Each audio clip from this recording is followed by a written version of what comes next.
Hello bookworms! Today I'm going to be sharing with you a list of authors that I want to read more books from. These are all authors that already have books currently published that I haven't read yet. Authors that I haven't tried yet are like a whole other subject that we could touch upon, but these are all authors where I've read at least one of their works and I want to continue reading because I've enjoyed them for whatever reason. Actually, let me know if you'd want to see that, like a video of authors that I've never read that I would like to give a shot to. I really wanted to make this a top 10 list just because I feel like top 10 is like the way to go, but there were really only 9 authors that I felt strongly about, so I didn't want to force it and add an author that I wasn't like really actively excited to read more books from. So first up, I have Olivia Blake, who I have read the Atlas 6 from, but I have not read any of her other works. However, I do have enough of her books to fill almost an entire bookshelf at this point, and honestly, that's just how much that I loved the Atlas 6. So next on my TBR, after I finished reading Ship of Magic,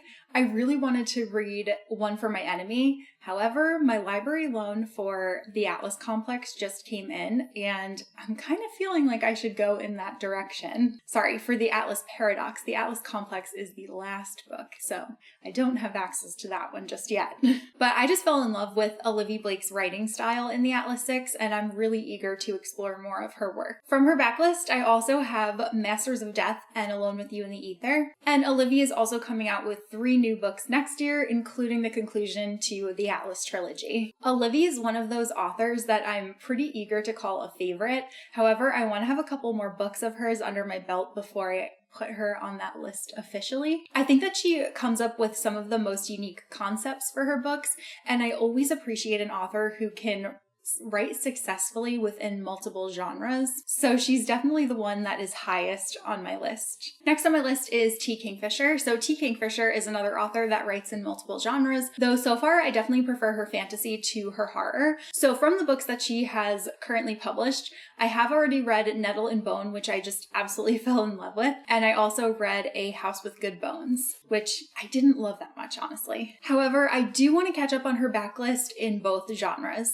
I recently acquired a lot of her fairy tale retellings, and those are the ones that I want to primarily focus on. But I just really appreciate how great of a story T. Kingfisher can put together in such a short page count. Her books are like the perfect palate cleansers to read between some of the really giant fantasy books that I tend to love. And they're the kind of palate cleanser where you're not sacrificing good writing or good storytelling. It's still something that's going to be like a really good read. Her newest release, Thornhenge, should arrive at my home soon. Next year, she's publishing a sequel to What Moves the Dead, which is a horror novella. That story's been compared to Mexican Gothic, which definitely has my interest piqued. She's also publishing a longer length fantasy novel that is a retelling of the Brothers Grimm's The Goose Girl. So I'm looking forward to crossing some more of her books off of my TBR. Number 3 on my list is Robin Hobb. I'm currently in the middle of making that happen. I'm actually in the middle of reading this book, Ship of Magic, and I've also read her Farseer trilogy in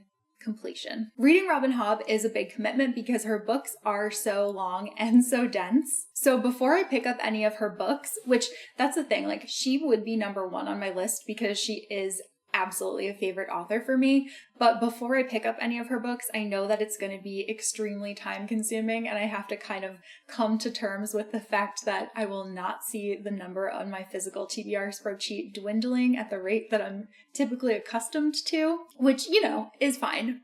And I also tend to like to pick up her books more toward the middle or the end of the month once I already have a bunch of books read, because it does like bother me not to be able to update my spreadsheet of like what I've read for the year. Her books are absolutely always worth it, but for me personally, it's just like a little bit of a mental hurdle to get over. Though I will say that I do feel like I'm reading Ship of Magic quicker than I read the last 2 books in the Farseer trilogy. Robin Hobb is quintessential to the fantasy genre as a whole, and her character-focused stories have just deeply ingrained themselves into my very being. Having only read Farseer, I still think about those characters and what they're up to now, and thankfully, once I finish Live Ship Traders, I will get a taste at what some of them are up to, because the next trilogy in the series revisits our characters from Farseer. So once I remember that, then it's easier to keep going. I'm planning on reading Robin's books in publication order because I do believe that this is the kind of world where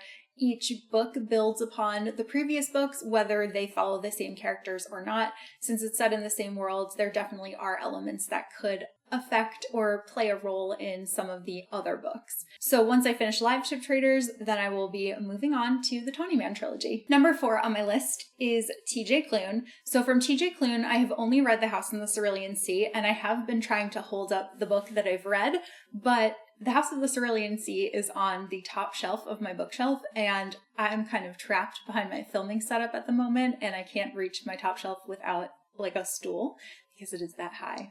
So I can reach In the Lives of Puppets, which is one of his books that is on my TBR. So that's what I'm going to hold up. So The House in the Cerulean Sea is one of my favorite cozy fantasy reads. The story was really feel good and heartwarming, and I just fell in love with the cast of characters. I currently have 2 TJ Clune books on my physical TBR, one of them obviously being In the Lives of Puppets, and the other one being Under the Whispering Door. If possible, I would love to get to both of them before the end of the year. And then this is really big, but TJ Clune has also written another series called the Green Creek series, and for those of you who don't know, I hate werewolves.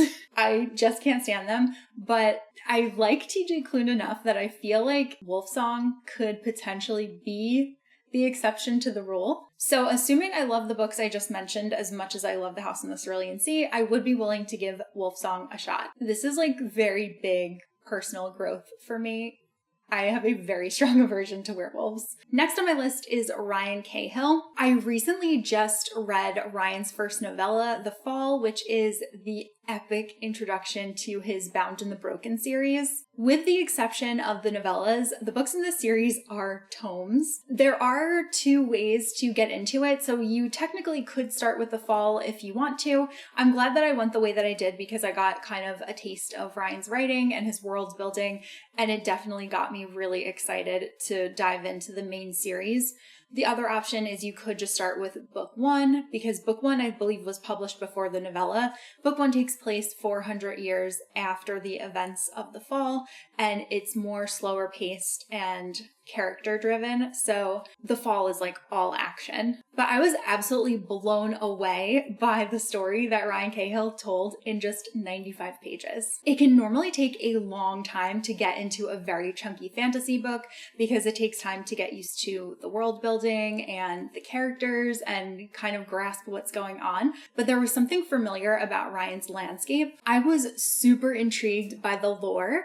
And as I mentioned, The Fall takes place 400 years before the events of A Blood and Fire, but we are dealing with elves, and elves tend to live for hundreds of years, so I am hopeful that some of the characters in that story will resurface in A Blood and Fire. I really love the inclusion of dragons, I really loved the magic system, I really loved the Order of Knights, and I was just blown away by the traitor storyline. Truly outstanding, and I am really eager to keep reading Ryan's books. Next on my list is Brandon Sanderson, which it's kind of funny to include Brandon on this list since I have read so many of his books, but there are a number of them that I haven't gotten to yet, and he has been putting out quite a bit of them this year with all of the secret projects. So I've obviously read the Mistborn series, I've obviously read everything in the Stormlight Archive series, including the novellas.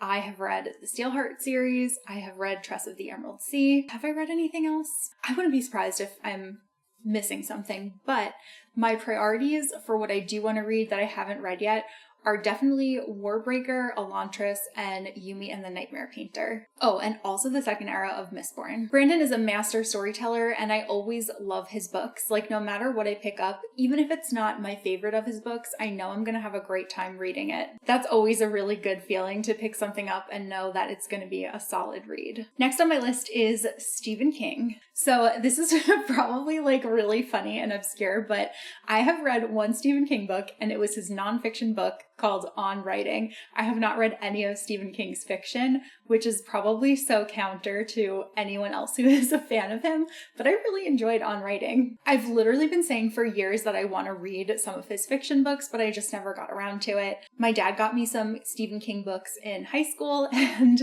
I still haven't read them. So when I tell you that it's been years that they've been on my TBR, I really mean it's been years. I actually feel like I've been doing a really good job this year of reading TBR books that are really old that I've been meaning to get to for a long time. So I truly feel like this is the year for Stephen King for me. My goal is to just read at least one of his fiction books before the end of the year. I'm hoping to squeeze one in October since that's kind of the perfect season for it, and I do believe it's going to be this one, Salem's Lot. Having never read Stephen King, if you have and you have any recommendations that are like a really good place to start with his work, I would be eternally grateful if you would leave them down below. But just know that I want to start with something on the shorter side, so please don't recommend like The Stand. While I do want to read that one eventually, that is not the one that's going to be happening this year. Next up is Rebecca Ross. So I read Divine Rivals earlier this year, and it's one of my favorite books that I read, so I obviously need to read more Rebecca Ross books. I really loved Rebecca's writing style, and she was able to pretty immediately forge a connection between myself and the characters, which is a huge determining factor in whether I'm going to enjoy a book or not. I really liked the lore in this story, and I'm eager to see if her other books will boast the same once I get to them. The subtle magic system was delightful, and I really enjoyed the gods, which had kind of Hades and Persephone vibes. I am not a person who enjoys books about war, but this one I just devoured. My top priority from her is that I would really love to read her Songs of Cadence duology, which is an adult fantasy series. It sounds so good. I believe it's kind of like Celtic. Yeah, that's definitely like the top of my TBR. And then following that, I would also like to read Dreams Lie Beneath, which I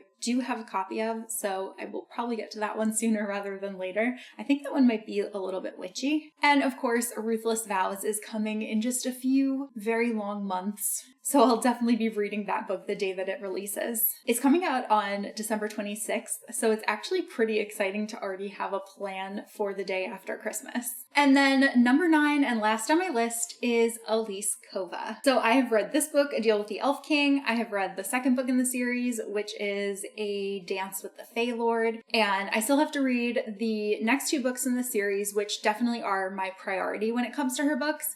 I've also read the first book, Air Awakens, in, I believe it's called the Air Awakens series. That one's definitely lower priority for me. However, I would probably want to read it because I think that her other series, A Trial of Sorcerers, plays heavily into the Air Awakens series. I really like the fantasy worlds that Elisekova creates. They're definitely not complex or complicated. They're very easy to read, and they're another one of those kinds of palate cleanser books to me. Like, they're kind of like eating a piece of cake. Like, you know it's going to be good. It might not be the best piece of cake that you've ever eaten, but it's going to be enjoyable. So these are just lighter and on the more fun side of fantasy. I also think that she has the best covers when it comes to fantasy romance. Like, they are so good. But yeah, actually, her little crown there kind of matches my little headband going on here, so that's fun. So those are all of the authors to make my list. I'm really excited to read more from all of them.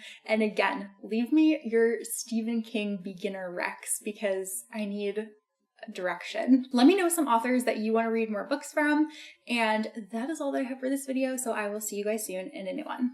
Bye!